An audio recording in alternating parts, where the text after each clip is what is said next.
باب فی الجنوبی ینام، جنوبی آدمی کے احکام و مسائل کا بیان ہو رہا تھا۔ چونکہ اصل تو نواقض غسل ان کا بیان تھا، اور نواقض غسل میں ایک جنابت تھی، اس مناسبت سے جنوبی کے احکام۔ پیچھے جو حکم گزرا تھا وہ تھا عائد للجنابت، اس کے لیے وضو کا حکم، اور یہاں پر آ رہا ہے جنبی نائم کے لیے وضو کا حکم۔ تو جو معاود ہے دوبارہ جمع کرنے کا ارادہ رکھتا ہے تو اس کے حق میں غسل تو بالاتفاق واجب نہیں ہے، لیکن مسئلہ وضو کا رہ گیا تو ظاہریہ اور ابن حبیب مالکی معاود کے لیے بھی وضو کو واجب قرار دیتے ہیں، اور جنبی نائم کے لیے بھی قبل النوم وضو کو واجب قرار دیتے ہیں۔ تو بظاہر یہ جو باب کی حدیث ہے توضا وغسل ذکرک ثم نم، یہ ظاہریہ کی دلیل ہے کہ وضو کر کے سونا چاہیے ورنہ آدمی گنہگار ہوگا، اور جمہور چونکہ استحباب کے قائل ہیں اس لیے وہ توضا کو امر استحبابی بناتے ہیں کہ مستحب ہے کہ آدمی کیا کرے، وضو کر لے۔ چونکہ آگے ایک حدیث آ رہی ہے جس کے اندر یہ تھا من غیر ان یمس ماء ثم ینام من غیر ان یمس ماء، پھر آپ سو جایا کرتے تھے بغیر اس کے کہ آپ پانی وغیرہ کو ہاتھ لگائیں۔ تو اس سے یہ پتہ چلتا ہے کان ینام وہو جنوب من غیر ان یمس ماء، تو جنبی حالت میں آپ وضو کے بغیر سو جاتے، اس کا ایک مطلب یہ بھی ہے۔ تو اس لحاظ سے یہ جو توضع ہے یہ امر استحبابی ہے، امر وجوبی نہیں ہے۔ اور ویسے بھی وضو اصل میں عبادات کے لیے ہے، اور نوم جو ہے یہ کوئی مستقل عبادت نہیں ہے کہ اس کے لیے وضو کو لازم قرار دیا جائے۔ اور تیسری بات یہ ہے کہ اگر وضو کو لازم قرار دیں واجب تو اس میں تو حرج ہے، سمجھ آ رہی، اور رات کا ٹائم ہے جو کہ خفت اور آسانی کا متقاضی ہے۔ سند کی طرف آ جائیں، یہاں پہ انہ قال ذکر عمر بن الخطاب لرسول اللہ صلی اللہ علیہ وسلم، حضرت عمر نے نبی علیہ السلام کے سامنے ذکر کیا کہ ان کو رات کو جنابت پہنچ جاتی ہے، اب وہ کیا کرے، غسل کر کے سوئے یا وضو کرے یا کیا کرے؟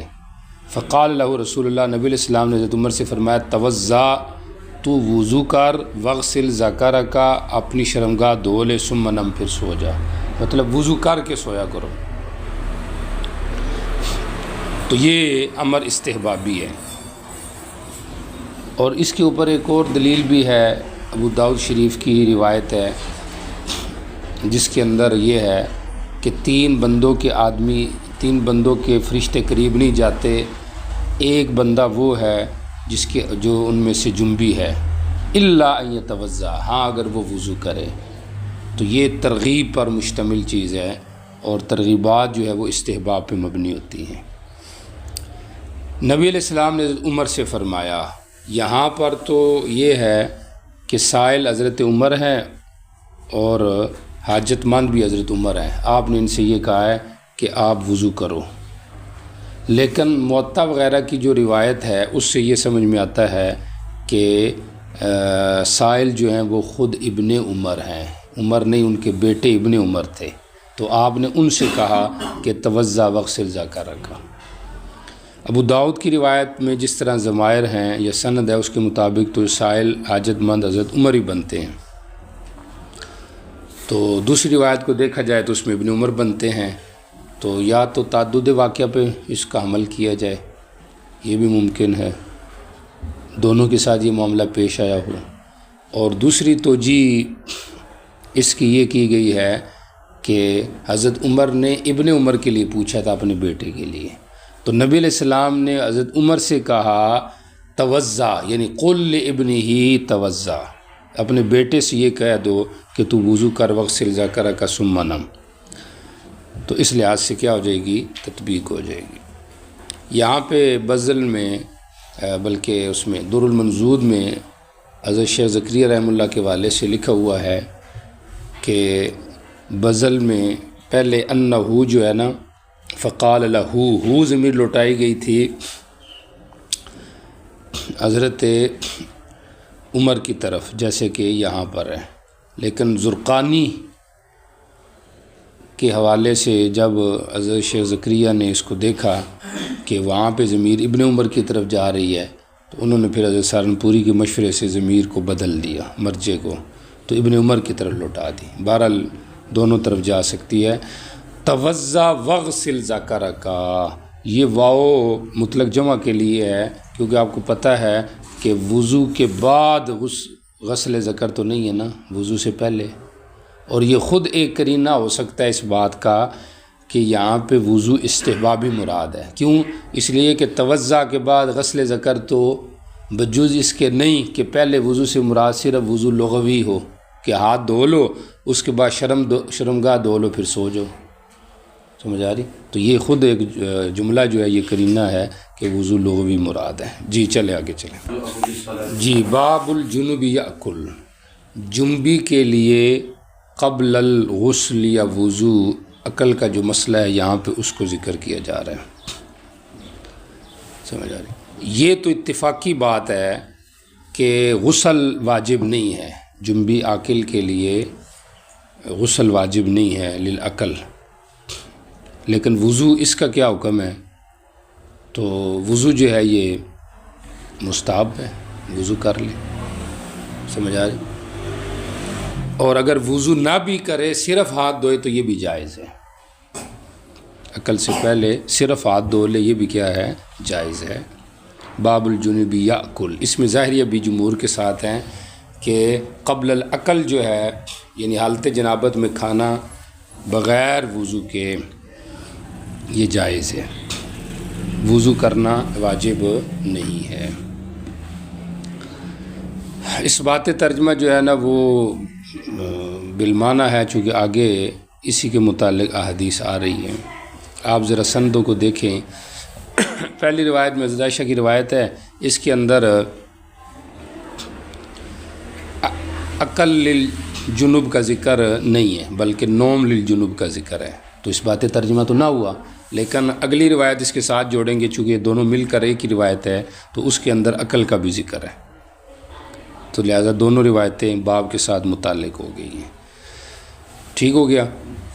اچھا، عن الزہری باسنادہ ومعناہ، حدیث نمبر 223 کو دیکھیں، یہاں پہ جو زہری کے شاگرد ہیں، پہلی روایت میں سفیان تھے، ادھر یونس ہے، یونس نے وہی جو پیچھے سفیان کی سند اور معنی تھا وہی نقل کیا، ہاں یہ زیادتی یونس نے یہاں پہ کی ہے جب وَإِذَا أَرَادَ إِلَى آخِرِ۔ ٹھیک ہو گیا؟ ترجمہ اس کے بعد میں کرتے ہیں۔ قال ابو داؤد، امام ابو داؤد فرماتے ہیں کہ یونس کے تلامذہ بھی آپس میں مختلف ہیں۔ ابن وہب جو ہے وہ تو قصہ عقل کو حضرت عائشہ پر موقوف قرار دیتے ہیں، اس کو مرفوع نہیں بناتے ہیں، ٹھیک ہو گیا؟ اور باقی جو روات ہیں وہ اس کو مرفوع نقل کرتے ہو، جیسے پیچھے مرفوع نقل ہے، ٹھیک ہو گیا؟ نبی علیہ السلام کے والے سے یہ بات منقول ہے، تو مقصوراً کا معنی موقوفاً کیا گیا ہے، بزل میں حضرت نے بھی ایسے ہی کیا ہے۔ اور اس میں ایک دوسری رائے بعض شراح کی یہ ہے کہ مقصوراً کا معنی صرف، ویسے تو دو قصے ہیں نا، ایک کھانے کے والے سے اور ایک نوم کے والے سے، تو ابن وہب نے صرف قصہ عقل کو لیا، نوم کو نہیں لیا۔ اچھا جی، باقی زہری کے جو دوسرے شاگرد ہیں صالح، انہوں نے وہی نقل کیا جیسے ابن عمر نے نقل کیا ہے، ابن مبارک نے، وہ پیچھے جو ہے، اور وہ کیسے نقل کیا ہے کہ یہ مرفوعاً حدیث ہے، بات سمجھ آ گئی؟ تو زہری کے جو تلامذہ ہیں ان میں جو ہے وہ جتنے بھی ہیں تقریباً وہ سارے اس کو مرفوع بنا رہے ہیں. یونس کے جو تلامذہ ان میں اختلاف آ رہا ہے کما قال ابن المبارک الا انه قال. ہاں یہ بات ہے کہ صالح نے یہاں پر کیا کہا ہے ان عروہ او ابی سلمہ، ان عروہ او پیچھے ابی سلمہ ہے نا، تو ابی سلمہ کے ساتھ عروہ کو بھی ذکر کر دیے شک کے ساتھ. اور باقی زہری کے ایک تیسرے اور شاگرد یونس، انہوں نے جب اس کو نقل کیا تو انہوں نے کہا کہ عن الزہری عن النبی کما قال ابن المبارک. تو مقصد کیا ہوا کہ زہری کے جو شاگرد ہیں، سمجھ آ رہی، وہ سارے متفق ہیں کہ یہ مرفوع عمل ہے، قول ہے، حدیث ہے عقل والی. اور باقی یونس کے جو تلامذہ ہیں، یونس جو کہ خود زہری کا شاگرد ہے، اس میں سے ایک ابن وہب اس کو کیا کر رہا ہے، موقوف نقل کر رہے ہیں. ہو گیا یہ والی بات. اچھا اب آ جائیں ترجمۃ الحدیث کی طرف. حضرت عائشہ رضی اللہ عنہ سے روایت ہے قال فرماتی ہیں نبی صلی اللہ علیہ وسلم کان اذا اراد، جب آپ سونے کا ارادہ کرتے وہ جنوب، اس حال میں کہ آپ جنبی ہوتے، توضا تو آپ وضو کرتے اپنا وضو نماز کے لیے. ظاہری بات ہے ہمارے ہاں تو ویسے بھی جو افعال ہیں یہ وجوب کو متضمن نہیں ہوتے، سمجھ آ رہی، فعل جو ہے اس سے وجوب ثابت نہیں ہوتا، تو یہ آپ کا عمل ہے استحباب پہ مبنی ہے.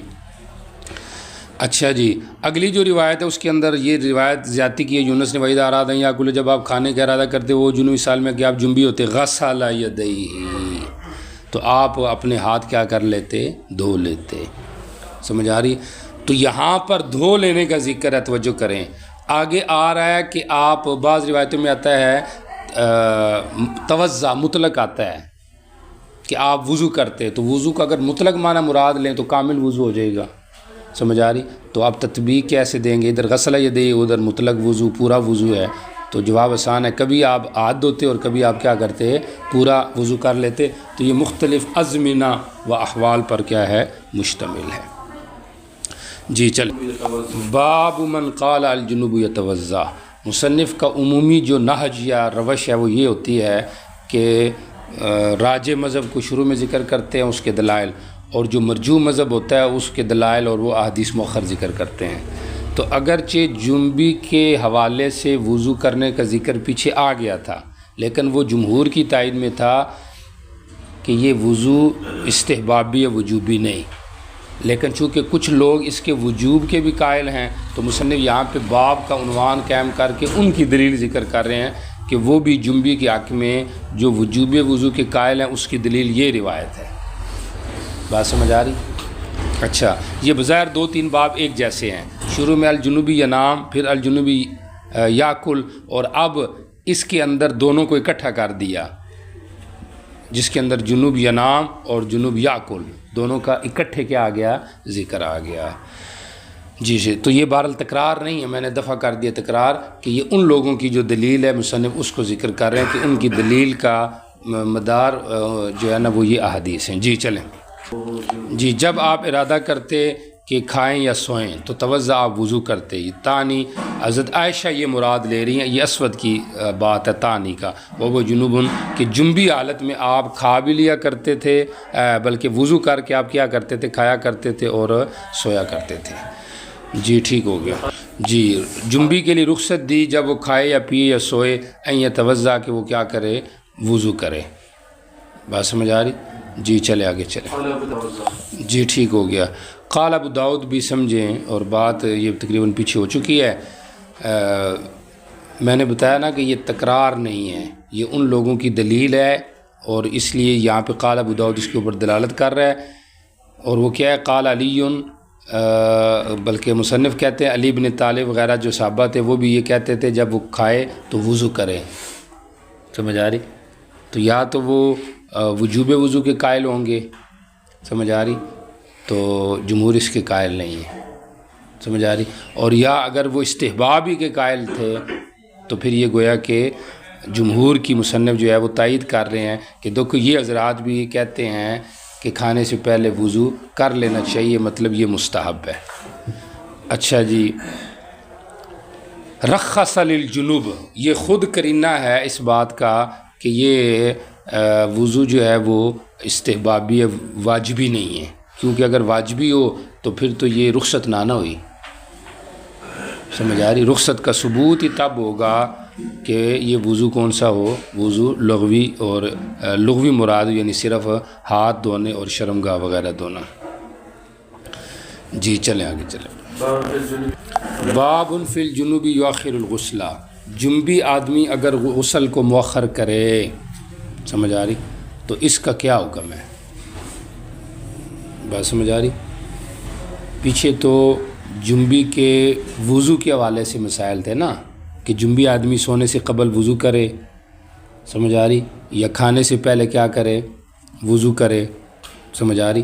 اور باب من قال الجنوب یتوضأ کا ایک اور بھی باقبل سے ربط ہو سکتا ہے کہ اس میں مصنف جمہور کی مذہب پیش کر رہے ہیں کہ پیچھے جو ہم نے کہا نا کہ اس کو کیا چاہیے، ہاتھ وغیرہ دھو لے، جنبی کو سونے اور کھانے سے پہلے ہاتھ دھونے چاہیے، تو مصنف کہتا ہے کہ الجنوب یتوضأ، بہتر ہے وضو کرے، پورا وضو کرے، یہ بہتر ہے، یعنی یہ اس کے لیے مستحب ہے، سمجھ آ رہی۔ تو اس میں وہ روایتیں آگی جس میں استحباب کو ثابت کرنا چاہتے ہیں۔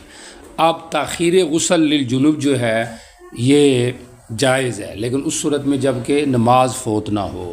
اگر نماز فوت ہو جائے یا ایک آدمی کی عادت ہی تاخیر غسل کی بن جائے، سمجھ آ رہی، تو اس کے حوالے سے جو ہے یہ تشدید ہے کہ یہ پھر گناہ ہے، سمجھ آ رہی۔ کیونکہ جیسے آپ کو بتایا کہ ایک حدیث ابو داؤد کی جس میں 3 بندے جن کے فرشتے قریب نہیں جاتے، اس کے اندر ایک جنبی بھی ہے جو غسل کو مؤخر کرے، الا ان یتوضأ، اگر وضو کر لے تو پھر نہیں، ورنہ تاخیر غسل عادت کی وجہ سے وہ کیا ہو جائے گا، گناہ گار ہو جائے گا۔ جی چلیں۔ جی میں نے حضرت عائشہ سے پوچھا مجھے بتاؤ نا، اخبرینی، نبی علیہ السلام کے بارے میں۔ جی جی یغتسل الجناب، غسل جنابت کا اول لیل میں کرتے یا آخر لیل میں؟ ترجمے کی طرف توجہ رکھیں۔ جی جی کبھی شروع رات میں، کبھی آخر رات میں۔ میں نے کہا اللہ اکبر تعجباً، شکر اللہ کا جس نے اس غسل کے معاملے میں آسانی اور فراخی رکھی ہے۔ جی چلیں۔ جی وطر آپ اول رات پڑھتے، ام فی آخری، آخر میں؟ جی بہت دفعہ شروع رات میں اور بہت دفعہ آخر رات میں۔ میں نے پھر تعجب کیا، جی شکر ادا کیا۔ جی جی مجھے یہ بتائیے، جی قرآن اونچی آواز سے یا آہستہ؟ یخافت بھی، ربما خفت۔ مطلب آسانی پیدا ہوگی، قرات اونچی نیچی کے والے سے، وطر شروع آخر میں پڑھنے کے والے سے، اور غسل اول یا آخر کے والے سے، سمجھ آ رہی۔ تو یہ آخر کا مطلب یہ بھی ہو سکتا تھا کہ آپ جنبی آخر میں ہوتے تو غسل آخر میں کرتے، یہ ایک احتمال ہے، لیکن اس صورت میں پھر اوپر اس کا جو جواب ہے نا الحمدللہ وہ متفرد نہیں ہوتا، تو متفرد تب بھی ہوگا کہ جنابت شروع میں ہو لیکن آپ جنابت کو غسل اینڈ تک لے جائیں، تو اس صورت میں وسعت ہو جاتی ہے۔ بہرحال اس بات ترجمہ جو ہے بالکل واضح ہے کہ جنبی آدمی غسل مؤخر کر سکتا ہے۔ جی چلیں۔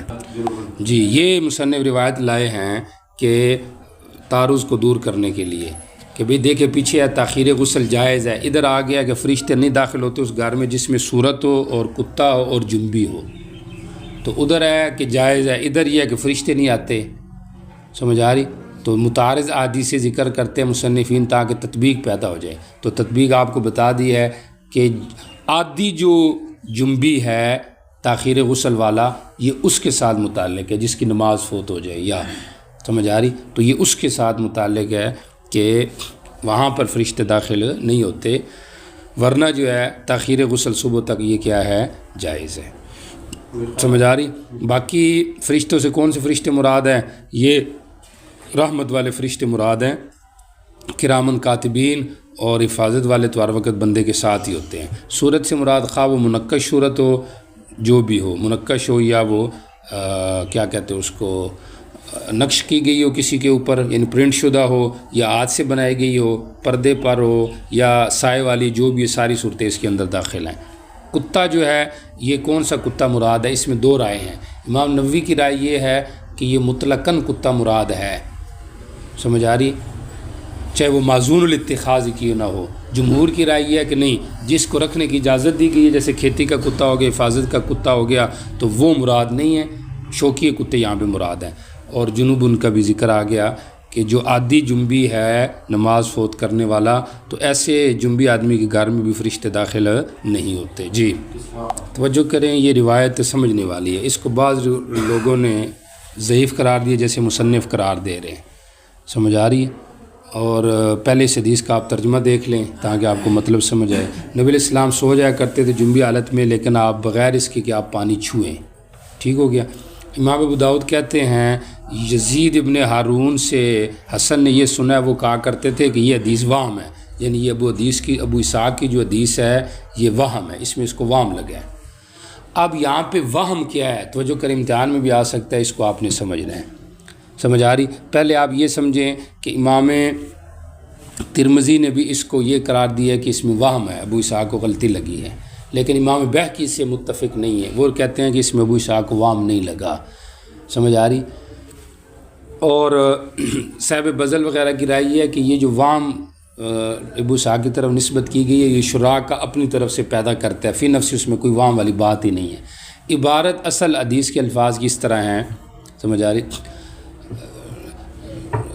جو حدیث عائشہ رضی اللہ تعالیٰ عنہ ہے کہ کان ینام، سمجھ آئے، اول اللیل، نبی علیہ السلام اول لیل سو جاتے، ویحیی آخرہ، آخر میں آپ کیا کرتے، جاگ جایا کرتے تھے، سمجھ آ رہی؟ فإن کان لہ حاجۃ، اگر آپ کے لیے کوئی حاجت ہوتی، فإن کان لہ حاجۃ، اگر آپ کی کوئی حاجت ہوتی، سمجھ آ رہی، تو پھر آپ وہ پوری کرتے، فإن کان لہ حاجۃ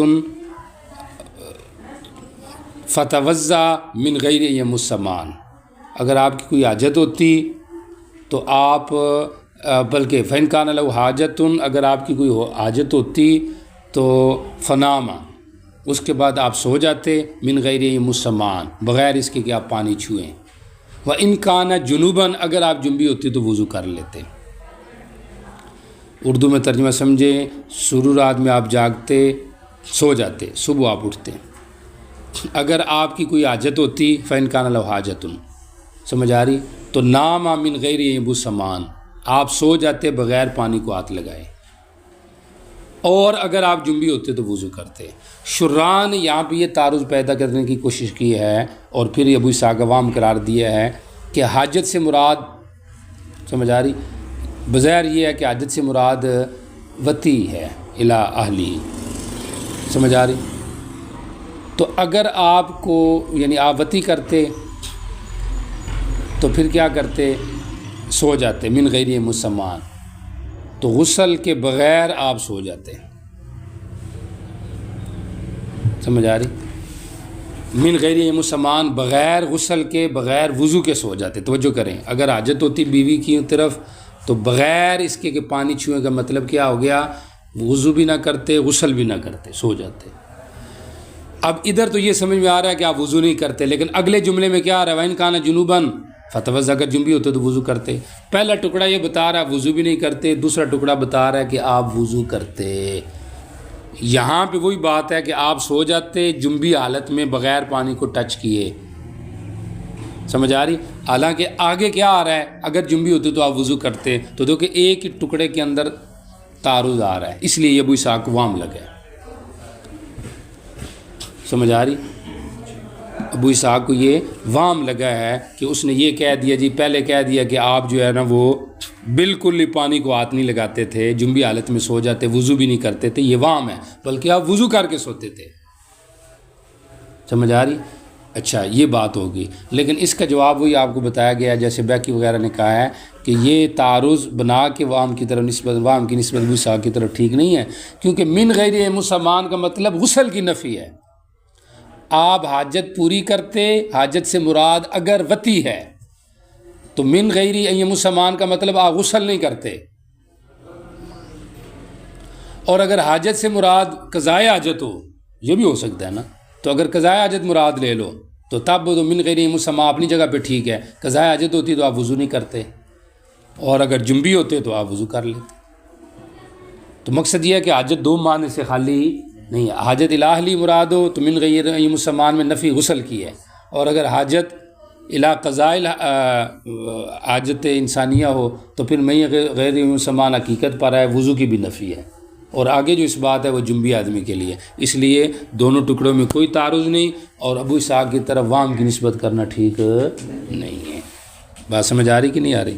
اچھا دیکھیں روایت کا ترجمہ دے کہ نبی علیہ السلام سوتے اس حال میں کہ آپ جنبی ہوتے بغیر اس کے کہ پانی چھوئے۔ امتحان میں آپ سے پوچھا جائے گا ابو اسحاق کا اس میں کیا وام ہے، تو آپ نے کہنا ہے کہ وام بظاہر یہ ہے کہ آپ جنبی حالت میں بغیر وضو کے سوتے تھے، حالانکہ دوسری روایتوں میں سے یہ ثابت ہوتا ہے کہ آپ جب جنبی حالت میں ہوتے تو آپ وضو کر کے سوتے، تو یہ اس کو وام لگا ہے، اگر اتنا آپ کو سمجھ میں آ جائے۔ لیکن یہ ان کی اپنی تحقیق ہے، بیہقی وغیرہ کی رائے یہ ہے کہ اس میں اس کو کوئی وام نہیں لگا، سمجھ آ رہی؟ کیونکہ من غیر یمسہ سے مراد غسل کی نفی ہے، وضو کی نفی نہیں ہے۔ اور اگر پورے الفاظ آپ کے ذہن میں آ جائیں تو وہ میں نے آپ کو بتا دیا ہے کہ کانا ینام اول اللیل ویحیی آخرہ، اور فإن کان لہ حاجۃ فنام قبل ان یمس مان یا من غیر ان یمس مان وإن کان جنوبا فتوضأ۔ مصنف بھی زور لایا ہے، میں بھی کوئی زور لانے کی کوشش کی تھی، ان تساں کی کرنا ہے امتحان چی پتہ لگ سی۔ جی چلے جی آگے چلیں۔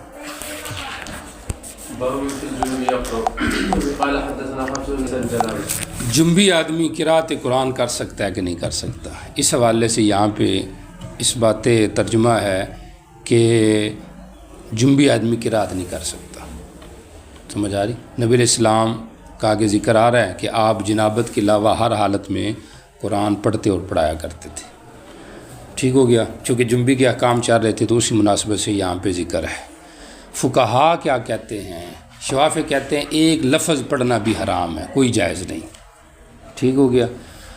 اور مالکیہ کی رائے یہ ہے کہ ایک یا دو آیتیں پڑھ سکتے ہیں، ایک یا دو آیتیں۔ حنفیہ اور حنابلہ کی رائے یہ ہے کہ ما دون الآیت پڑھ سکتے ہیں، ایک آیت نہیں پڑھ سکتے، سمجھ آ رہی؟ امام طحاوی کی جو تحقیق ہے وہ یہ ہے کہ ایک آیت تک جواز ہے، سمجھ آ رہی؟ امام طحاوی کی یہ تحقیق ہے کہ جنبی آدمی ایک آیت تک قرآن پڑھ سکتا ہے۔ بات سمجھ آ رہی کہ نہیں آ رہی؟ اس مسئلے کا تعلق زیادہ تر عورتوں سے پیش آتا ہے، چونکہ ان کی جو حالت ہوتی ہے جنابت والی یا ناپاکی والی وہ زیادہ رہتی ہے، تو اس دوران قرآن پڑھانا اس حوالے سے یہ مسئلہ ضرور پیش آتا ہے۔ تو ہو گیا شوافی کیا مطلقاً حرام، مالکیہ کیا ایک دو آیتوں کی اجازت ہے، دو آیتوں تک، اور حنفی اور حنابلہ کے یہاں ما دون الآیت کی اجازت ہے، ٹھیک ہو گیا؟ اور باقی کرخی کی تحقیق جو ہے وہ مالکیہ کے قریب ہے کہ ایک آیت تک وہ کہتے ہیں اس میں گنجائش ہے۔ یہاں پہ جو روایت ہے یہ بظاہر سب جمہوری کی دلیل ہے، سمجھ آ رہی؟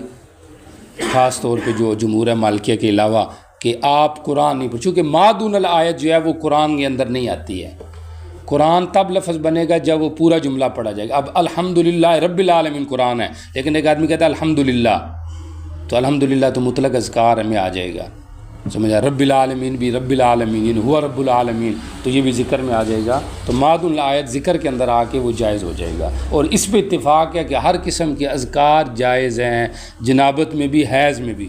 عورتوں کو اس مسئلے کا نہیں پتہ ہوتا، وہ ذکر کرتی نہیں ہے حیض میں، کہتے ہیں جی اللہ کا نام نہیں لینا کیونکہ منہ ناپاک ہے، حالانکہ ایسی بات نہیں ہے۔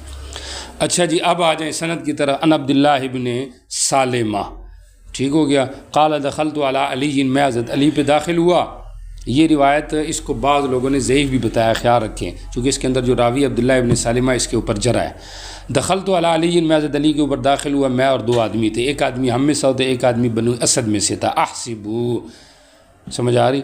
میرا گمان ہے، راوی کہتا ہے میرا گمان ہے کہ وہ بنی اسد سے اس نے کہا ہے، سمجھ آ رہی؟ خود یا تو یہ عبداللہ ابن سلمہ کہہ رہے ہیں یا نیچے کا کوئی راوی کہہ رہا ہے کہ بن بنی اسد ہونا میرا گمان ہے۔ فباسہما علی وجہن، حضرت علی نے ان کو ایک وجہن، ایک جہت کی طرف بیچا۔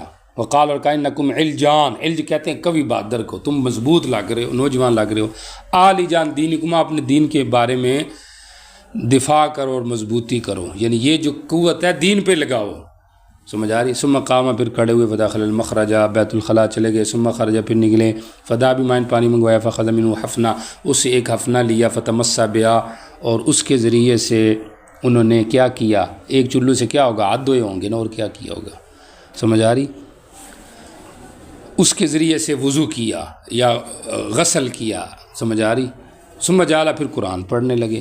فانکروا ذالک، لوگوں نے اس کا انکار کیا، یہ کیا ہو گیا؟ انہوں نے کہا رسول صلی اللہ علیہ وسلم بیت الخلاء سے نکلتے ہمیں قرآن پڑھاتے، وَيَأْكُلُ مَعَ اللَّهِ، اور ہمارے ساتھ گوشت بھی کھاتے تھے اور نہیں کوئی چیز روکتی تھی ان کو، یحجب یا یحجز کا، قرآن پڑھنے سے، لیس الجنابہ، صرف کون سی؟ جنابت۔ تو جمہور کی یہی رائے ہے نا کہ جنابت کے اندر قرآن نہیں پڑھنا چاہیے۔ بات سمجھ آ رہی کہ نہیں آ رہی؟ بعض کی رائے یہ بھی ہے، خیال رکھیں، بعض کی یہ بھی رائے ہے کہ جنابت میں بھی پڑھ سکتے ہیں، سمجھ آ رہی؟ تو یہ جمہور کی تائید ہے کہ جنابت میں نہیں پڑھ سکتے، اور چونکہ مطلق ہے لہٰذا آیت اور دو آیت ان کو بھی نفی ہے، لہٰذا اس میں مالکیہ کی بھی تردید ہے۔ اس میں ایک نقطہ اور بھی ہے کہ آپ ہر حالت میں قرآن پڑھتے تھے، ہمیں بھی ہر حالت میں قرآن پڑھنا چاہیے، اور یہ آپ کی عادت تھی۔ حافظہ کبھی رکھنا ہو، عند اللہ مقبولیت حاصل کرنی ہو، سمجھ آ رہی، گناہوں سے بچنا ہو تو قرآن کثرت سے پڑھا کرے۔ یہ ایک ایسا ورد ہے کہ جس سے انسان بہت اونچا چلے جاتا ہے۔ نبی علیہ السلام کو دیکھیں، آپ اگر حدیبیہ سے واپسی آ رہے ہیں، سورہ فتح پڑھ رہے ہیں، قرآن پڑھ رہے ہیں، آپ ہجرت کر رہے ہیں، سراقہ کا واقعہ ہے کہ میں اتنا قریب چلا گیا کہ آپ کی کانوں کی آواز سننے لگا، آپ قرآن پڑھ رہے ہیں، سمجھ آ رہی؟ رات کو آپ اٹھتے ہیں، نماز کے اندر قرآن پڑھتے ہیں، سمجھ آ رہی؟ تو کثرت قرآن جو ہے یہ بڑی ایک دائمی چیز ہونا چاہیے۔ جی چلیں جی۔ جنبی آدمی مسافہ کر سکتا ہے کہ نہیں؟ تو کر سکتا ہے، کوئی عرض نہیں، آگے یہ ذکر آ رہا ہے، سمجھ آ رہی؟ تو یہی شبہ تصابی کو حضرت حذیفہ رضی اللہ تعالیٰ عنہ کی روایت ہے۔ دیکھیں نبی علیہ السلام ان سے ملے، فاہویٰ الیہ، آپ ان کی طرف جھکے، مائل ہوئے، متوجہ ہوئے کہ میں ان سے سلام کرتا، ہو سکتا ہاتھ بھی آگے کیا ہو، تو انہوں نے کہا جی میں جنبی ہوں۔ آپ نے فرمایا مسلمان تو نجس ہوتے ہی نہیں۔ توجہ رکھیں، یہاں پہ بظاہر لگتا ہے کہ یہ بے ادبی کے لفظ بول گئے ہیں کہ آپ متوجہ ہوئے ان کی طرف، حالانکہ چھوٹے کو بڑے کی طرف توجہ کرنی چاہیے نا، بڑے کو چھوٹے کی طرف تو نہیں کرنی چاہیے، سمجھ آ رہی؟ تو جواب اس کا یہ ہے کہ نہیں، یہ تو اس لیے نہیں کر رہے تھے توجہ اسلام لینے کی، نہیں کر رہے تھے کوشش، کیونکہ ان کے ذہن میں یہ تھا کہ میں ناپاک ہوں، اس لیے انہوں نے کہا کہ میرا ارادہ نہیں تھا، آپ کا ارادہ تھا۔ احوا یہ کہ مطلب آپ نے سمجھا، آپ نے ہاتھ کیا میری طرف، میلان کیا، ہوا مانا مائل کرنا، آپ مائل ہوئے ان کی طرف ہاتھ سلام کرنے کے لیے، سمجھ آ رہی؟ یا ملاقات کے لیے ان کے سامنے ہوئے تو یہ آگے سے چھپ گئے۔ یہاں پہ تو ایسے لگ رہا ہے کہ چھپنے سے پہلے یہ مکالمہ ہوا ہے، لیکن دوسری روایت میں یہ ہے کہ چھپنے کے بعد ان کی آپس میں گفتگو ہوئی ہے، سمجھ آ رہی؟ تو یا تو یہ کہا جائے گا کہ اصل ہوا چھپنے کے بعد ہی ہے، لیکن یہاں پہ اختصاراً اس کو پہلے کے ساتھ ذکر کر دیا، گویا کہ اسی موقع کے اوپر ہوا ہے، یہاں پہ اختصار ہو گیا یہ بات۔ فقال انی جنوبا، مسلمان نجس، حالانکہ نجس تو ہوتا ہے نا جی، مسلمان کی شان جو ہے وہ نجاست سے بچنا ہے، سمجھ آ رہی؟ یعنی مسلمان جو ہے لیس بنجس، وہ نجاست کی عادت والا نہیں ہے، بلکہ اس کی شان تحامی نہیں نجاست ہے، وہ نجاست سے بچتا ہے۔ ترجمہ سمجھ میں آیا؟ ورنہ ظاہر شبہ ہے کہ مسلمان تو نجس ہوتا ہے، تو جواب کیا دیا کہ مسلمان عادی نجاست والا نہیں ہوتا، نجاست سے بچنے والا ہوتا ہے، اور کافر جو ہوتا ہے وہ عادتاً نجاست والا ہوتا ہے، یعنی اس کے اندر یہ ہوتا ہے کہ وہ پاکی کا خیال نہیں رکھتا۔ یا دوسرا ترجمہ یہ ہے کہ مسلمان نجاست والا نہیں ہوتا، کا مطلب نجس نہیں، ایسا نجس کہ اس سے سلام نہ کیا جا سکتا ہو، سمجھ آ رہی ہے؟ تو اس لحاظ سے یہاں پہ مطلق نجاست کی نفی نہیں ہے، بلکہ مقید نجاست کی نفی ہے، سمجھ آ رہی؟ اور بعض لوگوں نے ایسے موقع پہ بھی بلکہ انما المشرکون نجس جو کہا گیا ہے، یا یہ کہہ لیں کہ مسلمان اعتقادی نجاست والا نہیں ہے، انما وہ اعتقادی نجاست ہے، یہ اعتقادی نجاست کی نفی ہے۔ لیکن پھر سوال ہے، بات تو ظاہری نجاست کی ہو رہا ہے، اعتقادی کی تو نہیں ہو رہی، لیکن اعتقادی نجاست کو لازم ظاہری نجاست ہے، تو آپ کہتے ہیں جب اعتقادی نجاست نہیں تو سمجھو ظاہری نجاست بھی نہیں ہے، لیکن وہی نجاست جو کہ سلام کے لیے مانے ہو۔ جی چلے آگے چلو۔ جی مجھے نبی علیہ السلام ملے ایک رستے میں مدینے کے رستوں سے، میں جنبی تھا، میں کھسک گیا، اور سمجھ آ رہی ہے کھسک گیا، جی چھپ گیا، فذهبت، میں غسل کے پھر آیا۔ ابو ہریرہ کدھر گئے تھے؟ میں نے یہ اچھا نہیں سمجھا کہ وضو نہیں ہے اور آپ سے میں سلام کروں، پاکی نہیں ہے. ہم نے کہا مسلمان نجاست والا نہیں ہوتا. جی چونکہ مصنف کے استاد اور بھی ہیں، لیکن بشر نے جب نقل کیا حمید سے، اگر روایت تو حمید کے لفظ آگے یہ نقل کیا ہے کہ وہ کہتا تھا کہ حدثنی بکر. ٹھیک ہو گیا، یہ بالک لفظی اختلاف ہے سند کا. تو یہاں پہ حضرت یا تو ابو ہریرہ کو پتہ تھا کہ یہ کراہت تنزیہ ہے، کرے تو بظاہر یہ لگتا ہے وہ کراہت تحریمی پر معمول کرتے ہوں گے، تو نبی علیہ السلام نے کہا کہ یہ کوئی مکروہ نہیں ہے. سمجھ آ رہی؟ یہ کراہت تحریمی نہیں ہے، تنزیہی ہو سکتی ہے، کیونکہ مسلمان لے سے بنا، یا ممکن ہے وہ کراہت تنزیہی پہ معمول کرتے ہوں، لیکن نبی علیہ السلام کہنا چاہتے تھے کہ یہ بلا وجہ تکلف ہے، جب سامنے ہو گیا تو سلام کر لیتا. سمجھ آ رہی؟ اس میں کوئی حرج نہیں تھا. جی چلیں. جنبی آدمی مسجد میں جا سکتا ہے کہ نہیں جا سکتا؟ آگے آ رہا ہے کہ جنبی آدمی کو مسجد کے اندر جانا نہیں چاہیے. اس بات ترجمہ بالمعنی ہے، یعنی جنبی کے لیے مسجد میں جانا حرام ہے. اچھا جی، فقہ الحدیث میں آپ آئیں تو اس میں فقہا کیا کہتے ہیں؟ دو چیزیں ہیں، ایک ہے مرور عن المسجد اور ایک ہے دخول فی المسجد. سمجھ آ رہی؟ مرور کے حوالے سے شوافی اور حنابلہ کی رائے ہے کہ مرور فی المسجد عن المسجد مطلقاً جائز ہے، چاہے بحاجتاً ہو یا بلا حاجت، مطلقاً. شافیہ اور حنابلہ. مالکیہ اور حناف کی رائے ہے کہ بالضرورہ جائز ہے، بلا ضرورت جائز نہیں ہے. آ رہی سمجھیں؟ ہوگی والی بات، بالضرورہ جائز ہے، بلا ضرورت جائز نہیں ہے. دوسرا مسئلہ ہے مکث فی المسجد کا، مسجد میں ٹھہرنا. جمہور کے ہاں یہ ناجائز ہے. امام احمد کی رائے یہ ہے کہ بالوضو جائز ہے، وضو کر لو تو پھر جائز ہے، بغیر وضو جائز نہیں ہے. مکث فی المسجد جنبی آدمی کے لیے ہوگی والی بات، جنبی آدمی کے لیے مکث فی المسجد بالوضو جائز ہے. سمجھ آ رہی؟ امام احمد کی رائے جمہور کے یہاں بالوضو جائز نہیں ہے، جائز ہی نہیں ہے. سمجھ آ رہی؟ اور یہ جو روایت ہے یہ جمہوری کی دلیل ہے. بات سمجھ آ رہی؟ اچھا، مقصد. اور یہ جو حکم ہے یہ جنوب کا ہے، حائض کا ذکر. امام بخاری نے جنبی کے ساتھ حائض کو بھی ذکر کیا ہے. سمجھ آ رہی؟ کس کو ذکر کیا؟ حائض کو. تو جنبی اور حائض دونوں ایک ہی حکم کے اندر ہے. مالکیہ کیا یہ ہے کہ حائضہ کو انہوں نے مستثنیٰ کیا ہے، حائضہ کو ایک روایت میں. کیوں؟ اس لیے کہ حائضہ کی ناپاکی ممتد ہے اور جنبی کی غیر ممتد ہے، لہٰذا حائضہ اگر تلویث مسجد نہ ہو تو ان کے یہاں یہ ہے کہ اس کے لیے گنجائش ہے. گل سمجھ آ گئی ہے؟ یہ میں نے ایک موقع پہ امتحان میں بھی پوچھا تھا لڑکوں سے. سمجھ آ رہی کہ مکث فی المسجد کا کیا حکم ہے؟ مذاہب اور دلائل ذکر کریں.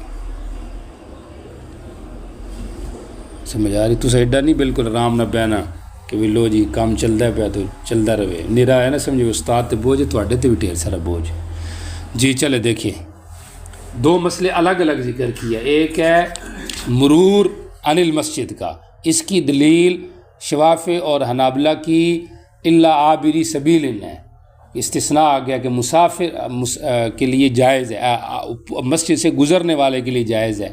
اور لا تقربوا الصلاۃ، صلاۃ سے مراد مواضع صلاۃ ہے، عابرین سبیل کا مطلب جو گزر رہا ہے اس کے لیے جائز ہے.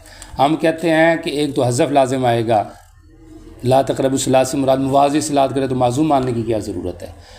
سمجھ آ رہی؟ تو عابری سبیل سے مسافر مراد لو. انہوں نے کہا اگر مسافر مراد لیتے ہیں تو مسافر کا حکم تو آگے آ رہا ہے تیمم کے والے سے، وَإِن كُنتُمْ جُنُوبًا مَرْضَىٰ عَلَىٰ سَفَرٍ وَإِن كُنتُمْ جُنُوبًا. سمجھ آ رہی؟ وَإِن كُنتُمْ مَرْضَىٰ عَلَىٰ سَفَرٍ أَوْ جَاءَ أَحَدٌ مِنَ الْغَائِطِ. اور اس سے پہلے وَإِن كُنتُمْ جُنُوبًا بھی آتا ہے. تو جنوب کا ذکر تو آگے بھی آ رہا ہے، تو یہاں پر تو پھر تکرار ہو جائے گا. ہم کہتے ہیں تکرار نہیں ہے.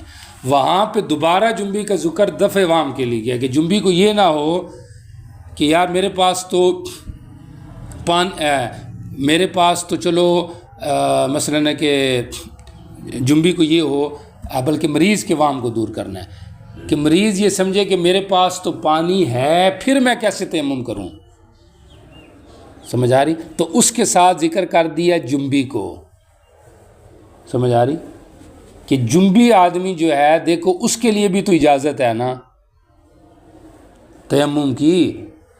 جنبی آدمی اس کے لیے بھی تیمم کی اجازت ہے سمجھ آ رہی؟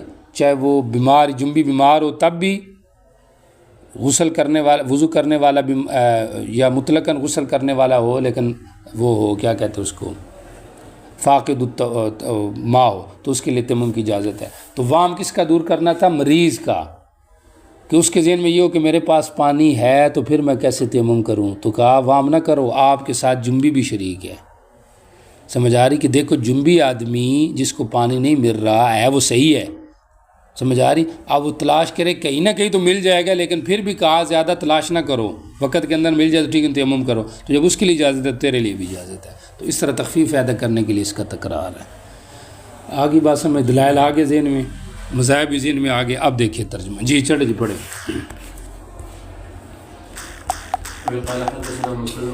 جی نبی علیہ الصلوۃ والسلام آئے، صحابہ کے گھروں کے جو منہ تھے، جی دروازے مسجد میں کھلے ہوئے تھے، آپ نے کہا یہ گھر پھیر دو، مسجد سے بند کر دو۔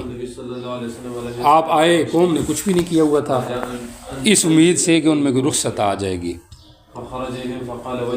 آپ نکلے، آپ نے کہا ان دروازوں کو بند کر دو مسجد سے، میں مسجد کو حائض اور جنبی کے لیے حلال نہیں کرتا۔ اچھا پہلے امام ابو داؤد کیا کہنا چاہتے ہیں؟ یہ فلیت جو ہے نا راوی، افلت اور فلیت، بعض نے اس کو مجہول بنایا ہے۔ مصنف کہنا چاہتے ہیں یہ مجہول نہیں، یہ معلوم ہے، لہذا روایت ٹھیک ہے۔ جنہوں نے مجہول بنایا انہوں نے اس کو ضعیف قرار دیا۔ ہو گئی والی بات؟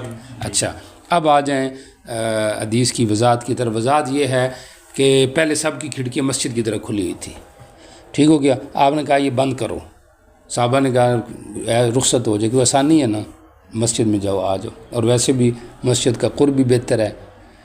لیکن جب آپ نے کہا کہ دوبارہ کہا تو اب سب نے بند کر دی۔ شروع میں جب آپ نے بند کروایا تو آپ نے کہا اے حضرت علی کو اجازت دے دی، امر بسد الابواب الا باب علی، باب علی کے بارے میں آپ نے کہا یہ کھلا رہنے دو۔ پھر جب دوبارہ بند آپ نے کروائی دروازے، پھر آپ نے کہا لا تبقین، دروازے تو بند ہو گئے لیکن کھڑکیاں بھی بند کرنی تھی، تو آپ نے کہا لا تبقین خوخۃ الا خوخۃ ابی بکر، کھڑکیاں بھی بند کر دو، ابو بکر کی کھڑکی کھلی رہے۔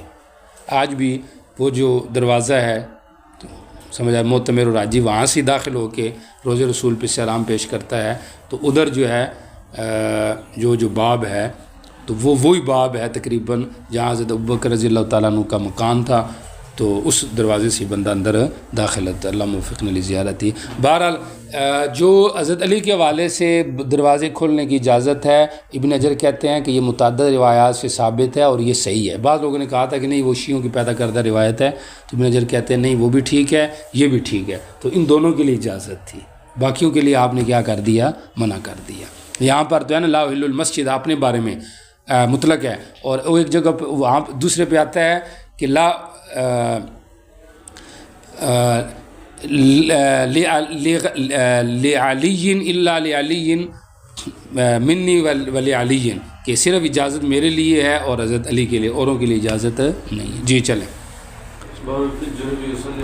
جنبی آدمی لوگوں کو نماز پڑھائے اور بھول جائے جنابت کو تو کیا کرے؟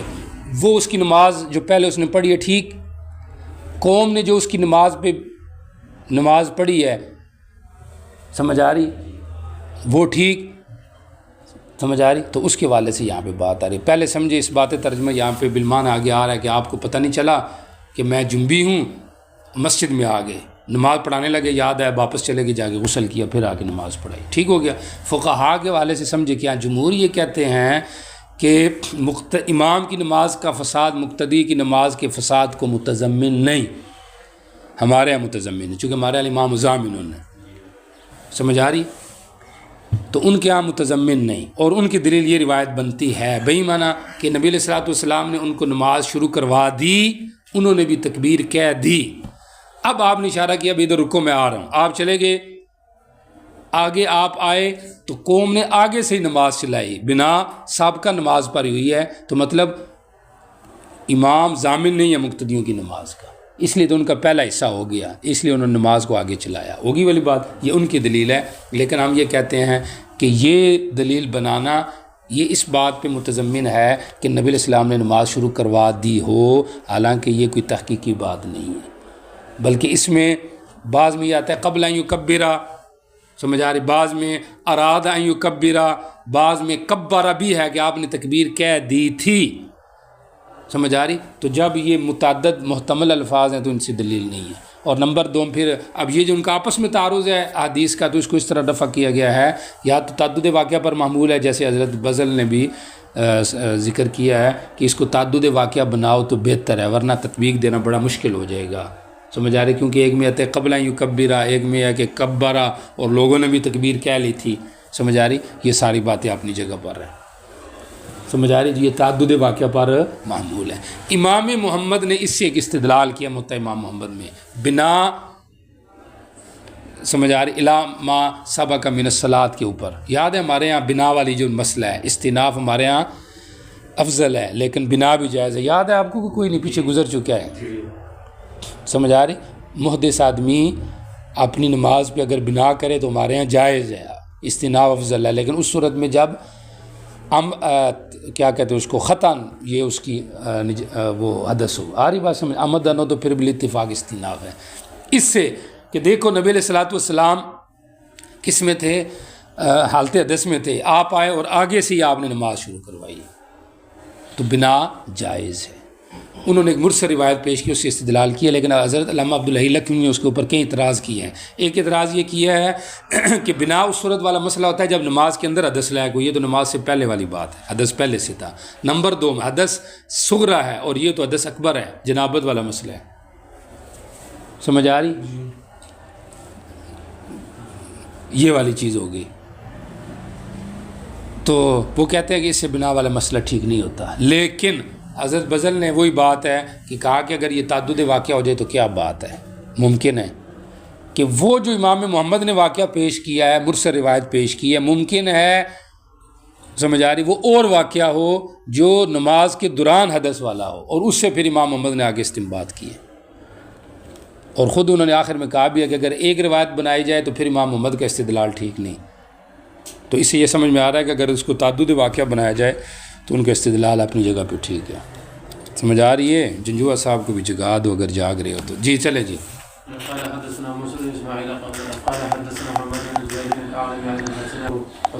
نبی علیہ السلام فجر کی نماز میں داخل ہو چکے تھے، وہ اراد ان یدخلا ہوگا، آپ نے اپنے ہاتھ سے اشارہ کیا ان مکانکم یعنی الزم مکانکم، پھر آپ آئے، راہ صاحب کا قطرے سے گر رہے تھے، پھر آپ نے ان کو نماز پڑھائی، اشارے سے کہا، صرف زبان سے کہا، سمجھ آ رہی، یا دونوں سے کہا، اس لیے متعدد اس قسم کے الفاظ ہیں۔ جی چلیں، جی میں انسان ہی تمہاری طرح ہوں، میں جنبی تھا الی آخری، جی چلیں۔ توجہ کریں مصنف یہاں پہ کیا بتانا چاہتے ہیں، مصنف متعدد روات کا اختلاف سند کے اندر، متن کے اندر، سمجھ آ رہی، وہ ذکر کر کے بتانا چاہتے ہیں کہ یہاں پہ اصل صورتحال کیا تھی، سمجھ آ رہی۔ یہاں پہ دیکھیں پچھلی حدیث ابو بکرہ کی تھی، یہ حدیث حدیث ابو ہریرہ ہے، یہاں پہ مصنف کہہ رہے ہیں کہ فلما قام فی مصلاہ وانتظرنا یکبر، یعنی ابھی تک آپ نے تکبیر نہیں کہی تھی، ٹھیک ہو گیا، تو آپ نے کہا کمان تم، یعنی الزموا کمان تم، جی کونوا کما کنتم، جی چلے آگے چلیں۔ جی یہ مرسل روایت ہے، اس کے اندر کیا ہے فکبرا، جی تکبیر کے بعد آپ نے قوم کی طرف اشارہ کیا ابھی بیٹھ جاؤ، ٹھیک ہو گیا، ٹھیک ہو گیا، یہ بھی مرسل روایت ہے، اس میں کبر آپ تک نماز میں تکبیر کہہ چکے تھے، یہ مراسیل میں تکبیر ہو چکی تھی، جی۔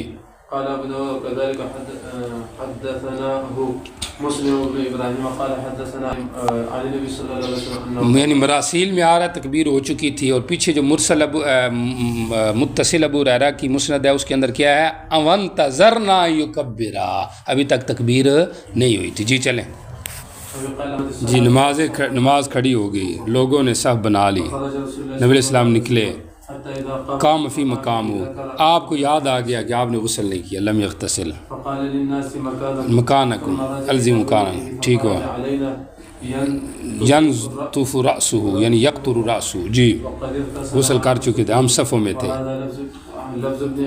جی فلم نزل قیاما، ٹھیک ہو گیا، ٹھیک ہو گیا۔ مصنف نے لفظ کے اندر اختلاف کی طرف اشارہ کیا، پیچھے تھا انجلسو بیٹھ جاؤ، ادھر صحابی کہہ رہا ہم کھڑے رہے، تو اصل میں کسی نے یہ سمجھا کہ بیٹھ جاؤ تو وہ بیٹھ گیا، کسی نے یہ سمجھا بھی کھڑے ہی رہنا ٹھیک ہے تو وہ کھڑا رہے، سمجھ آ رہی؟ تو یہ ان کے اپنی احوال پر مشتمل ہے. جی چلیں.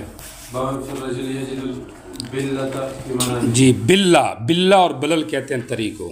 چونکہ آپ کو پتہ ہے کہ نواقض غسل ہی چل رہے ہیں اور اس کے اندر جنابت کی حالت تھی، اور ظاہری بات ہے جنابت جو ہے کبھی حالت یقظہ میں ہوتی ہے اور کبھی حالت منام میں ہوتی ہے. تو یہاں پہ منام کی حالت میں جو ہے اس کو ذکر کر رہے ہیں. سمجھ آ رہی؟ سونے کی حالت میں اگر بندہ تری دیکھے تو اس حوالے سے کیا مسئلہ آ رہا ہے؟ تو یہاں پہ آ رہا ہے کہ آپ نے فرمایا کہ تری نظر آ رہی، احتلام یاد نہیں تو غسل کرے. سمجھ آ رہی؟ احتلام یاد ہے، تری یاد نہیں تو آپ نے کہا غسل نہ کرے. سمجھ آ رہی؟ اب تری ہونے یا نہ ہونے کے حوالے سے جو مسائل ہیں فقہا اس حوالے سے کیا کہتے ہیں. سمجھ آ رہی؟ در مختار میں جو صورتیں ذکر کی گئی 14 آپ نے بھی شاید بشتی گور میں پڑھی ہوں گی. سمجھ آ رہی؟ کہ 3 حال سے خالی نہیں ہے. سمجھ آ رہی؟ تیقن منی، تیقن مزی، تیقن ودی. ٹھیک ہو گیا؟ 3 صورتیں تیقن کی ہیں. پھر شک فی الاولین، شک فی الاخرین، شک فی الاول والثالث اور شک فی الثلاث. یہ ٹوٹل 7 صورتیں بنتی ہیں. ٹھیک ہو گیا؟ کتنی صورتیں؟ 7. 7 صورتوں میں اگر احتلام یاد ہو یا نہ یاد ہو 14 صورتیں بن گئی ہیں. تیقن مزی، سمجھ آ رہی؟ تیقن منی، مزی، ودی تیقن ہے. 3 صورتیں تیقن والی، 4 صورتیں شک والی ہیں. پہلے 2 میں شک، پہلے آخری میں شک، درمیانے اور کیا کہتے ہیں اس کو، پہلے 2 میں، آخری 2 میں، اول اور آخر میں، تینوں میں. 4 صورتیں یہ بن گئی. تو یہ بن گئی 7 صورتیں. ان 7 صورتوں میں احتلام یاد ہے 7 ہو گئی، نہیں یاد تو 8 بن گئی. 7 اور بن گئی، 14 صورتیں بن گئی. بات سمجھ آ رہی؟ تذکر احتلام 7 صورتوں میں جو گزری ہے احتلام کو واجب کرے گا، لیکن ایک صورت میں نہیں کرے گا جب کہ تیقن ودی ہو. احتلام یاد ہے اور یہ ساری صورتیں ہیں. سمجھ آ رہی؟ سمجھ آ رہی؟ یہ جو ساری صورتیں ہیں جو آپ کو بتائی ہیں احتلام یاد ہے. ان 7 میں سے 6 صورتوں میں غسل واجب ہے. ایک صورت جو ہے وہ کون سی ہے؟ تیقن ودی والی. اگر یہ یقین ہو کہ یہ ودی ہے اور جو بلہ نظر آ رہی، تری نظر آ رہی ہے، اگر یہ یقین ہو کہ یہ ودی ہے تو پھر تو ٹھیک ہے. ورنہ احتلام یاد کے ساتھ یہ 6 صورتیں آپ جوڑتے جائیں. ان 6 صورتوں کا حکم اتفاقی ہے کہ غسل نہیں ہے، غسل واجب ہے، غسل واجب ہے. سمجھ آ رہی؟ اگر احتلام یاد نہ ہو، احتلام یاد نہ ہو، سمجھ آ رہی؟ احتلام یاد نہیں تو پھر جو 3 صورتیں ہیں، سمجھ آ رہی؟ احتلام یاد نہ ہو، اس کے اندر پھر بنتا ہے فقہائے احناف کا آپس میں اختلاف. جب کیا کہتے ہیں اس کو، احتلام یاد نہ ہو. سمجھ آ رہی؟ تیقن والی تو ظاہری بات ہے تیقن پر محمول ہے، ایسا ہی ہے. تیقن مزی ہے تو وہ ہو جائے گا، منی ہے تو وہ ہو جائے گا، ودی ہے تو وہ ہو جائے گا. سمجھ آ رہی؟ پیچھے مسئلہ رہ گیا، یہ تو تیقن والی صورتیں ہوگی. جو شک والی صورتیں ہیں، کون سی والی؟ شک والی. سمجھ آ رہی؟ تو شک والی جو صورتیں ہیں اس کے اندر کیا کہتے ہیں اس کو، امام ابو یوسف رحمہ اللہ کے ہاں غسل واجب ہے اور جو طرفین ہیں ان کے ہاں غسل واجب نہیں. بات سمجھ آ رہی کہ نہیں آ رہی؟ طرفین کے ہاں اس میں غسل واجب نہیں ہے اور امام ابو یوسف رحمہ اللہ کے ہاں اس کے اندر غسل واجب. بات سمجھ آ گئی؟ اچھا، بہرحال یہ جو تھوڑا بہت میرے ذہن میں تھا میں نے آپ کو بتا دیا ہے. یہ تو رائے تھی احناف کے والے سے. جمہور جو فرق کرتے ہیں وہ احتلام یاد ہونے نہ ہونے والے سے نہیں کرتے. وہ کہتے ہیں تیقن منی ہے، تیقن ہے، غیر تیقن ہے یا احتمال ہے. سمجھ آ رہی؟ تیقن منی ہے یا غیر تیقن منی ہے یا احتمال منی ہے، وہ اس کے اوپر لے کے جاتے ہیں. سمجھ آ رہی؟ تیقن کی صورت میں وہ غسل کو لازم قرار دیتے ہیں، سمجھ آ رہی؟ غیر تیقن کی صورت میں وہ غسل کو لازم نہیں قرار دیتے، احتمال کی صورت میں وہ کہتے ہیں بہتر ہے غسل کر لیں۔ بات سمجھ آ رہی؟ تقریباً جمہور کا یہی مذہب ہے، سمجھ آ رہی؟ مالکیہ کیا یہ ہے کہ اگر تو غسل نہیں ہے غیر تیقن کی صورت میں، سمجھ آ رہی؟ ہاں اگر یہ ہے کہ کیا کہتے ہیں اس کو کر لے بہتر ہے، لیکن اگر تینوں میں شک ہو جائے تو بہرحال ان کا جو مسلک ہے موٹا سا وہ یہی ہے کہ تیقن کی صورت میں غسل ہے، غیر تیقن کی صورت میں نہیں ہے واجب، سمجھ آ رہی؟ اور جہاں پہ شک ہے تو وہاں پہ غسل کر لے تو بہتر ہے۔ جی چلیں دیکھیں ذرا یہاں پہ کیا رہے۔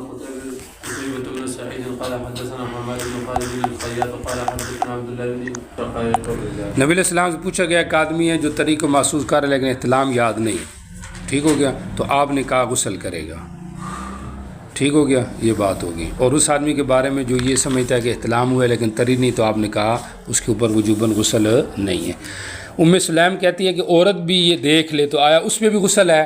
تو نبی علیہ السلام نے بولا ہاں نا، عورتیں مردوں کے تو مشابہ ہیں، سمجھ آ رہی؟ شقیقہ شبیہ کو کہتے ہیں، اس لیے تو حدیث میں آتا ہے نا کہ اگر پانی مرد کا غالب ہو تو اولاد اس پہ چلی جاتی ہے، عورت کا ہو تو اس کے اوپر چلی جاتی ہے، سمجھ آ رہی؟ تو آپ نے کہا یہ کھانے پینے میں باقی خروج پانی میں تو اسی کے مشابہ، لہٰذا اس کے اندر بھی یہی حکم ہوگا جو بتایا گیا۔ جی چلیں۔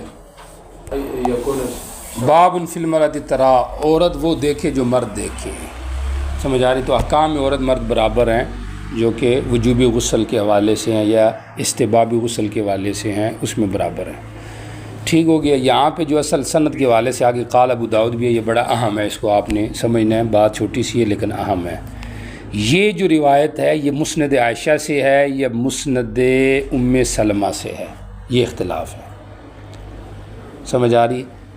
مصنف نے دونوں ذکر کیے ہیں لیکن مصنف نے تائید پہلی روایت کی ہے اور راجح یہ بنایا کہ یہ مسند عائشہ سے، اس لیے مصنف نے اسی روایت کو لیا ہے اور مسند ام سلمہ جو روایت تھی اس کو پیچھے کر دیا ہے۔ مقصد یہ جو اعتراض کرنے والی تھی عورت نبی علیہ السلام کی بیوی، اس کے اوپر ام سلیم پر، یہ کون تھی؟ اف لاکی کہنے والی کون ہے؟ عائشہ یا ام سلمہ ہے؟ پہلی روایت سے پتہ چلتا ہے عائشہ ہے، دوسری یہ پتہ چلتا ہے ام سلمہ ہے، ٹھیک ہو گیا۔ اب بعض نے تو یہ کہا ہے، جیسے کہ مصنف بھی یہ کہتے ہیں کہ یہ ٹھیک ہے کہ یہ مسند عائشہ میں سے ہے، اعتراض کیا ہے اس پر حضرت عائشہ نے، سمجھ آ رہی؟ لیکن قاضی ایاز وغیرہ کی رائے یہ ہے کہ نہیں، یہ ام سلمہ کی مسند میں سے ہے، وہاں پہ اعتراض اف اللہ کی ام سلمہ نے کہا ہے۔ تطبیق حضرت نے بزل اور دیگر نے یہ دی ہے کہ اس میں کوئی ایسی بات نہیں ہے، ہو سکتا ہے دونوں وہاں پر موجود ہوں، دونوں نے یہ کہا اف اللہ کی تیرا ستیہ ناس ہو، یہ تو کس قسم کے مسئلے پوچھ رہی ہے؟ کیا عورت کو بھی غسل واجب ہوتا ہے؟ یعنی عورت بھی وہ دیکھتی ہے جو مرد دیکھتا ہے، یعنی احتلام ہوتا ہے، کیا عورت کو بھی احتلام ہوتا ہے؟ تو انہوں نے تعجب کا اظہار کیا۔ اب یہ بات ادھر ختم ہو گئی ہے، سمجھ آ رہی؟ وہ قال ابو داؤد نیچے بتائیں گے آپ کو وہ مصنف کیا کہنا چاہتے ہیں، وہ جو اس کا حاصل آپ کو بتا دیا غز جو ہے۔ اچھا اب یہ سوال یہ ہے کہ کیا ازواج نبی کو احتلام نہیں ہوتا تھا؟ سمجھ آ رہی کہ انہوں نے تعجب کیا ہے؟ تو جواب اس کا یہ ہے، ایک جواب تو علامہ سیوطی وغیرہ نے دیا ہے کہ اور وہ یہ دیا ہے کہ ازواج نبی جو ہیں وہ اس سے پاک تھے، ان کو احتلام نہیں ہوتا تھا، ٹھیک ہو گیا۔ ایک تو یہ اس کا جواب دیا گیا ہے۔ دوسرا یہ دیا گیا ہے کہ ان کو نوبت ہی نہیں پیش آئی احتلام کی، کیونکہ احتلام کی نوبت تو وہاں پر ہوتی ہے جہاں پہ کوئی شیاطینی اثر ہوتے ہیں، شیطانی، یا بندہ کھانا زیادہ کھا لیتا ہے یا دیر سے شادی ہو، پھر یہ پرابلم بنتی ہے۔ تو چونکہ ان کے نکاح تو بڑی جلد عمری میں نبی علیہ السلام کے ساتھ ہو گئے تھے، تو اس لیے ان کو احتلام والی نوبت ہی پیش نہیں آئی، اس لیے ان کو تعجب ہوا کہ عورت کو کیسے احتلام ہو سکتا ہے۔ باقی جو اختصاص والی بات کی ہے اس کو بعض لوگوں نے رد کیا کہ نہیں، اختصاص والی بات ٹھیک نہیں ہے، سمجھ آ رہی؟ اختصاص والی بات ٹھیک نہیں ہے کہ بھئی ان کو احتلام نہیں ہوتا تھا، یہ اس سے پاک تھی، یہ ٹھیک نہیں ہے بات۔ ہاں یہ ہو سکتا ہے کہ ان کے ساتھ یہ نوبت پیش نہیں آئی، ٹھیک ہو گیا۔ اب آ جائیں پہلی روایت کے ترجمے کی طرف۔ ام سلیم ام انس بن مالک کہتے ہیں اللہ کے رسول، اللہ تو حق بیان کرنے سے شرماتا نہیں، شرمانا تو ویسے اس میں صفت فعال ہے، انقباض ہے، اللہ اس سے پاک ہے، مراد چھوڑتا نہیں حق کو۔ مجھے بتاؤ عورت جب خواب میں دیکھے وہ جو مرد دیکھتا ہے اس غسل کرے گی نہیں؟ حضرت عائشہ کہتے ہیں نبی علیہ السلام نے کہا ہاں غسل کرے گی جب وہ پانی پائے تو پانی کو۔ عائشہ کہتی میں اس پہ متوجہ، میں نے کہا اف اللہ کی، یہاں پہ علماء نے کہا کہ اس کی کئی معنی، لیکن مراد یہاں پہ صرف زجر ہے۔ تیرا ستیہ ناز ہو، کیا عورت یہ دیکھتی ہے؟ سمجھ آ رہی؟ فقبل علی، نبی علیہ السلام میری طرف متوجہ، کہا تربت یمینو کی، تیرا جو ہاتھ ہے دائیں ہاتھ وہ خالی ہو، خبر ہے یہ انشاء جو بھی ہو، یہاں پہ بھی صرف ڈانٹ مقصود ہے۔ عائشہ ومن این یکون الشبہ، یہ مشابت مرد کی عورت کے اوپر کیسے ہو جاتی ہے، بچے کی ماں پہ کیسے ہو جاتی ہے؟ تب بھی ہوتی ہے نا کہ جب اس کا بھی کیا ہو، مطلب احتلام ہوتا ہو۔ بات سمجھ آ رہی؟ اور محققین فلاسفہ بھی اس کے قائل ہیں کہ عورت کو احتلام ہوتا ہے، گو کہ بعض اس کے قائل نہیں، ارسطو وغیرہ وہ کہتے ہیں کہ نہیں، یہ اس کے حیض کی ایک مطلب مادہ ہے جو اس کا تولید ہے، یہ اسی حیض سے ہی گویا کہ جنم لیتا ہے، الگ وہ نہیں ہے۔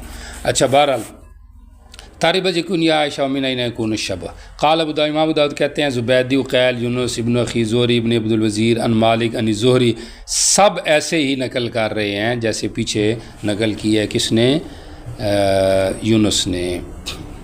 اچھا جی آگے دیکھیں، اور زہری کی موافقت ہے اس میں، اور لوگوں نے بھی کیا، مصافی الحجبی نے کیا، اس نے قال ان عروہ ان عائشہ یہی نقل کیا، اور بارہ ہشام بن عروہ اس نے کیا کہا؟ ان عروہ ان زینب بنت ام سلمہ ان ام سلمہ ان ام سلیم جال رسول اللہ، اس سے پتہ چلتا ہے کہ یہاں پہ جو بات تھی وہ ام سلمہ کے ساتھ ہی، عائشہ کے ساتھ نہیں سی۔